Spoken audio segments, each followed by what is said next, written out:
Dari 17 penumpang korban kecelakaan antara bus dan kereta api di Ogan Komering Ulu Timur, saat ini tersisa 12 penumpang yang masih menjalani rawat inap di RSUD Gumawang Oku Timur dan RSUD Martapura.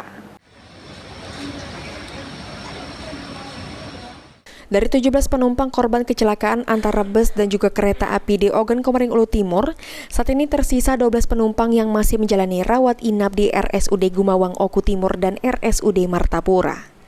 Kasubag Manajemen RSUD Martapura menyampaikan, satu orang korban atas nama Firman Hakim warga Kabupaten Oki saat ini masih dirawat di RSUD Martapura.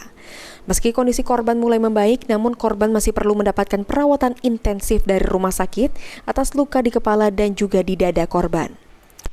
Jumlah pasien yang dirawat di rumah sakit kita ada satu orang yang bernama Pak Firman Hakim, umur 30 tahun, alamat Cilacap, Oki.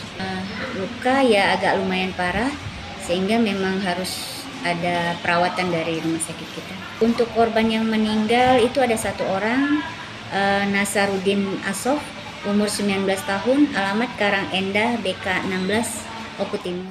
Sebelumnya dikabarkan 17 orang penumpang mengalami luka serius dan harus dirawat di rumah sakit, serta satu orang meninggal dunia akibat kecelakaan tabrakan maut antara mobil bus dengan kereta api pada hari Minggu lalu, tanggal 21 April 2024 sekira pukul 13.00 waktu Indonesia Barat di Kabupaten Oku Timur.